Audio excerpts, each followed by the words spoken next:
UGC net paper 1 में आज का टॉपिक है ओजोन डिप्लेशन।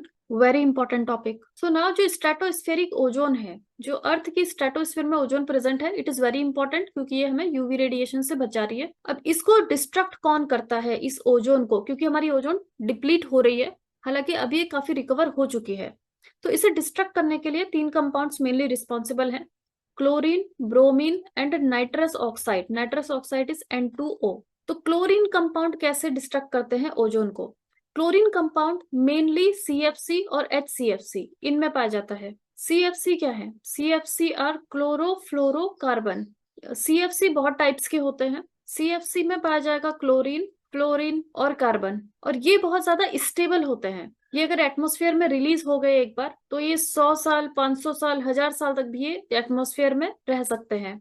क्लोरोफ्लोरोकार्बन का इस्तेमाल पहले होता था रेफ्रिजरेंट्स में, हालांकि अब ये रिप्लेस हो चुके हैं। Then second is HCFC। ये CFC ही है, लेकिन इनमें एक हाइड्रोजन बॉन्ड होता है। तो HCFC में प्रेजेंट होगा हाइड्रोजन और बाकी क्लोरीन, फ्लोरीन एंड कार्बन। तो देखो इसमें भी क्लोरीन प्रेजेंट है। तो ये जो क्लोरीन है, ये स्ट्रेटोस्फेयर में जाके ओजोन को डिप्लीट करता है। अभी कैसे डिप्लीट करता है, इसकी हम रिएक्शन देख लेते हैं। स्ट्रेटोस्फेयर में प्रेजेंट है ऑक्सीजन। ऑक्सीजन यूवीसी रेडिएशन को एब्जॉर्ब करता है और ये टूट जाता है। This is ozone cycle. उसके बाद ऑक्सीजन एक मोनोएटॉमिक ऑक्सीजन के साथ रिएक्ट करता है और बनाता है ओजोन। तो ये तो ओजोन साइकिल है। नाउ जो CFC है, जब ये स्ट्रेटोस्फेयर में पहुंच जाते हैं, फॉर एग्जाम्पल ये एक CFC है, CF2Cl2। ऐसे बहुत टाइप के CFCs होते हैं। तो देखो इसमें क्लोरीन प्रेजेंट है। ये क्लोरीन रिस्पॉन्सिबल है ओजोन के डैमेज के लिए। तो ट्रोपोस्फेयर से रिलीज होके ये पहुंच जाते हैं कहाँ पे? स्ट्रेटोस्फेयर में पहुंच जाते हैं ये CFCs।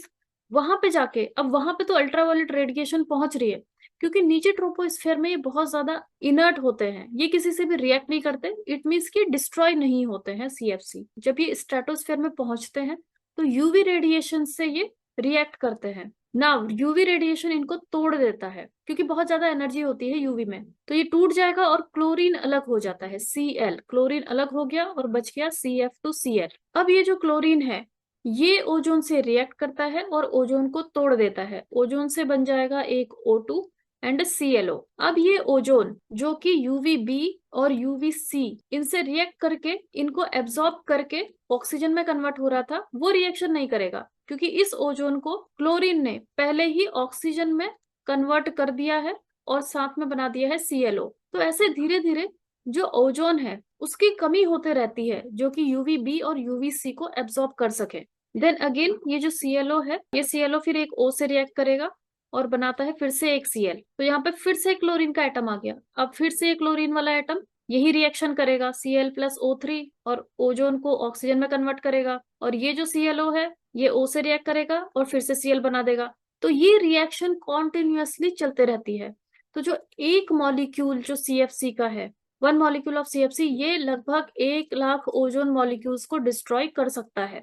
तो ये बहुत ज्यादा इनका हाई पोटेंशियल होता है ओजोन को डिस्ट्रक्ट करने के लिए। तो इस तरीके से क्लोरीन का जो एटम है वो ओजोन को डिस्ट्रक्ट करता है। क्लोरीन रिमूव कैसे होती है स्ट्रेटोस्फेयर में? देखो अगर स्ट्रेटोस्फेयर में मेथेन पहुंच जाती है, मेथेन प्रेजेंट होती है वहां पे, तो वो मेथेन फिर रिएक्ट करती है इस क्लोरीन से, इस फ्री क्लोरीन से, और यहाँ पे बना देता है ये HCl, हाइड्रोजन क्लोराइड, और एक मॉलिक्यूल बन जाएगा यहाँ पे मिथाइल रेडिकल। अब ये जो HCl है, ये इनएक्टिव क्लोरीन है, क्योंकि क्लोरीन अब यहाँ पे बाउंड हो चुका है, ये फ्री फॉर्म में नहीं है।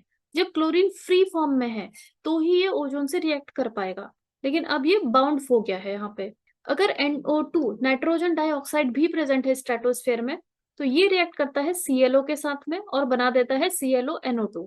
अदरवाइज ये ClO, हमने देखा कि ये जो ClO है, ये जो ClO है, ये O से रिएक्ट करके फिर से क्लोरीन बनाता है, और फिर से ये क्लोरीन ऑक्सीजन से रिएक्ट करके उसे डिस्ट्रॉय करता है, और फिर से ये क्लोरीन ओजोन से रिएक्ट करके उसे डिस्ट्रॉय करता है। तो ये जो ClO है, इससे रिएक्ट करेगा नाइट्रोजन डाइऑक्साइड और बना देता है ClONO2। तो जो ये ClONO2 है और जो HCl है, ये दोनों इनएक्टिव फॉर्म है। 99% जो क्लोरीन है स्ट्रेटोस्फेयर में, वो इनएक्टिव फॉर्म में ही रहती है, वो बाइंड फॉर्म में रहती है, इसलिए वो ज्यादा डैमेज नहीं करता है ओजोन को। लेकिन वो फिर से एक्टिवेट हो सकता है। वो कैसे एक्टिवेट होगा? जो हम पार्टिकल पॉल्यूशन बहुत करते हैं, फॉर एग्जाम्पल सल्फेट के एरोसॉल्स, नाइट्रिक एसिड एरोसॉल्स, या फिर आइस के क्रिस्टल्स, अगर पार्टिकल्स पहुंच जाए स्ट्रेटोस्फेयर में तो इस इनएक्टिव क्लोरीन को फिर से एक्टिव कर देता है और फिर बहुत ज्यादा डैमेज होता है ओजोन का। नेक्स्ट है ब्रोमीन। ओजोन का डिस्ट्रक्शन ब्रोमीन से भी होता है। सेम प्रोसेस है। जो ब्रोमीन है वो ओजोन से रिएक्ट करता है, बनाता है BrO एंड O2। अब ये जो BrO है वो रिएक्ट करेगा ClO से, बनाएगा Br एंड ClO2। तो यहाँ पे जो ओजोन है वो डिस्ट्रॉय होके O2 में कन्वर्ट हो जाता है। तो अलग अलग टाइप की रिएक्शंस यहाँ पे चलते रहती है और रिजल्ट यही होता है कि ओजोन ऑक्सीजन में कन्वर्ट हो जाती है और फिर ये अवेलेबल नहीं रहेगा यूवी रेडिएशन को एब्जॉर्ब करने के लिए। ब्रोमीन को भी रिमूव करता है मेथेन। मेथेन ब्रोमीन से रिएक्ट करेगा और HBr बनाएगा, हाइड्रोजन ब्रोमाइड। तो फिर ये बाइंड फॉर्म में आ जाएगा। तो जो मेथेन है जब ये नीचे ट्रोपोस्फेयर में है तो ये एक ग्रीन हाउस गैस है, लेकिन जब ये स्ट्रेटोस्फेयर में पहुंचता है तो ये ओजोन को प्रोटेक्ट करता है क्योंकि ये क्लोरीन ब्रोमीन इनको इनएक्टिव फॉर्म में लेके आ जाता है। ब्रोमीन पहुंचता कैसे है स्ट्रेटोस्फेयर में? जो ओशंस है उसमें बहुत सारे सॉल्ट है, उनमें से एक है मिथाइल ब्रोमाइड। ओशन स्प्रे के थ्रू भी एटमोस्फेयर से स्ट्रेटोस्फेयर में पहुंच जाता है। मिथाइल ब्रोमाइड का इस्तेमाल होता है एग्रीकल्चर में, सॉइल को स्टरलाइज करने के लिए, फ्यूमिगेशन करने के लिए। जब बायोमास को बर्न किया जाता है, किसी भी चीज को हम जलाते हैं, उससे भी मिथाइल ब्रोमाइड बन सकता है। ऑटोमोबाइल एग्जॉस्ट, जो लेडेड फ्यूल है, लेडेड पेट्रोल का हम इस्तेमाल करते हैं, उसका जो एग्जॉस्ट है उसमें भी ब्रोमीन होता है। फायर एक्सटिंग्विशर्स, फायर एक्सटिंग्विशर्स में भी ब्रोमीन प्रेजेंट होता है। Then nitrous oxide, nitrous oxide भी ओजोन को डैमेज करता है। नाइट्रस ऑक्साइड जब पहुंचता है स्ट्रेटोस्फेयर में ये यूवी रेडिएशन को एब्जॉर्ब करता है और बन जाता है N2 and O। N2O monoatomic oxygen से फिर ये रिएक्ट कर सकता है और बनाएगा N2 एंड O2। ये जो N2O है ये रिएक्ट करेगा O से और बनाता है 2NO। देखो डिफरेंट टाइप ऑफ रिएक्शंस चलते रहती है। तो अल्टीमेटली N2O से बनेगा NO। ये क्या है? दिस इज नाइट्रस ऑक्साइड और ये है नाइट्रिक ऑक्साइड। अब ये जो नाइट्रिक ऑक्साइड बना NO N2O से, ये ओजोन से रिएक्ट करता है, उसको तोड़ देता है NO2 और O2 में। जो NO2 है ये फिर से O से रिएक्ट करेगा और बनाएगा NO एंड O2। तो बेसिकली हुआ क्या, जो ओजोन है वो कन्वर्ट हो गया ऑक्सीजन में। फिर से यहाँ पे NO बन चुका है और ये NO फिर इस साइकिल में आ जाएगा, NO ओजोन से रिएक्ट करेगा, फिर ये सेम रिएक्शन चलते रहेगी। तो ये भी बहुत ज्यादा डैमेजिंग है। तो नाइट्रस ऑक्साइड भी बहुत ज्यादा डैमेजिंग है ओजोन के लिए। नाइट्रस ऑक्साइड एक ग्रीन हाउस गैस भी है।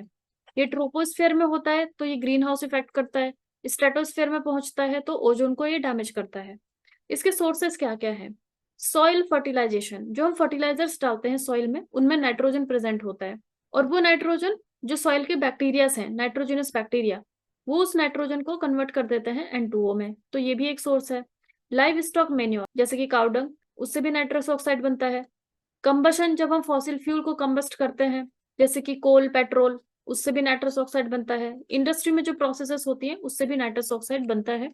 ये सोर्सेस है नाइट्रस ऑक्साइड के। Now Antarctic ozone hole. तो अर्थ में जो आर्कटिक वाला रीजन है और जो एंटार्कटिक वाला जो रीजन है, वहां की जो स्ट्रेटोस्फेयर है, ये जो स्ट्रेटोस्फेयर है ये अर्थ में काफी नीचे है, लोअर। जो इक्वेटर पे स्ट्रेटोस्फेयर है वो थोड़ा दूरी पे है। तो विंटर के टाइम पे क्योंकि आर्कटिक और एंटार्कटिक बहुत ज्यादा टेम्परेचर लो हो जाता है तो यहाँ पे बनते हैं स्ट्रेटोस्फेरिक क्लाउड, क्योंकि वो स्ट्रेटोस्फेयर तक एक्सटेंड करते हैं। जो इक्वेटर वाला जो रीजन है यहाँ पे जो क्लाउड बनेंगे, सपोज ये उनकी लोकेशन है, वो नीचे है, लेकिन जो पोलर एरियाज है वहां पे जो क्लाउड्स बनेंगे वो स्ट्रेटोस्फेयर तक एक्सटेंड कर देते हैं और स्ट्रेटोस्फेयर में ओजोन प्रेजेंट है। तो ये स्ट्रेटोस्फेरिक क्लाउड्स ओजोन को डिस्ट्रॉय करते हैं। कैसे करते हैं, लेट्स सी। सो विंटर्स में बनता है पोलर वॉर्टेक्स, आर्कटिक और एंटार्कटिक दोनों में। और ये जो पोलर वॉर्टेक्स है it is large pocket of very cold air, क्योंकि यहाँ पे टेम्परेचर -90 डिग्री सेल्सियस तक भी हो सकता है, बहुत कम टेम्परेचर हो जाता है। तो जो एयर यहाँ पे प्रेजेंट है उसका टेम्परेचर बहुत कम है। और ये है jet stream, polar jet stream. ये जेट स्ट्रीम का डायरेक्शन है जो आप इसमें देख सकते हो, ये इस पोलर वॉर्टेक्स को नीचे आने से रोकता है। तो ये पूरा जो पोलर वॉर्टेक्स है वो यहाँ पे रिस्ट्रिक्टेड है। तो ये बहुत ज्यादा कोल्ड एयर यहाँ पे रिस्ट्रिक्टेड होती है पोलर एरियाज में, आर्कटिक और एंटार्कटिक में, और ये स्ट्रेटोस्फेयर तक एक्सटेंड करता है। यहाँ पे जो वाटर है क्योंकि टेम्परेचर बहुत कम है तो उसमें आइस के क्रिस्टल्स बन जाते हैं। ये जो आइस के क्रिस्टल्स हैं, ice crystals function as catalytic surface. तो मैंने आपको बताया था कि जो जो ओजोन को डिस्ट्रॉय करने वाला क्लोरीन और ब्रोमीन है, ये मेजॉरिटी इनएक्टिव फॉर्म में रहता है, हाइड्रोजन क्लोराइड, हाइड्रोजन ब्रोमाइड, और ये ओजोन को डिस्ट्रॉय नहीं करता। लेकिन ये जो आइस के क्रिस्टल्स हैं, ये इनको सरफेस प्रोवाइड करते हैं, और इसके ऊपर ये HCl आ जाता है, और यहाँ पे ही आ जाएगा ओजोन भी, और ये इस तरीके से यहाँ पे इकट्ठा होते रहते हैं, क्योंकि ये जेट स्ट्रीम इस एयर को बाकी की अर्थ की एयर से मिक्स नहीं होने देती। तो जितने भी पॉल्यूटेंट्स यहाँ पे प्रेजेंट हैं, जितने भी ओजोन डिस्ट्रॉइंग पॉल्यूटेंट्स प्रेजेंट हैं, वो सब यहाँ पे आइस क्रिस्टल्स के ऊपर आ जाते हैं। विंटर सीजन में आर्कटिक और एंटार्कटिक में सनलाइट नहीं प्रेजेंट होती है, लेकिन जैसे ही स्प्रिंग का सीजन आता है और सनलाइट यहाँ पे आने लगती है, तो वो सनलाइट इस HCl को तोड़ देता है। उस सनलाइट में UV प्रेजेंट होता है, वो इस हाइड्रोजन क्लोराइड, हाइड्रोजन ब्रोमाइड को तोड़ देता है, जो कि आइस क्रिस्टल के ऊपर है, और फिर ये जो क्लोरीन और ब्रोमीन है, ये ओजोन को डिस्ट्रॉय करना शुरू कर देता है, क्योंकि सारे पॉल्यूटेंट्स यहाँ पे एक साथ इकट्ठा हो चुके हैं।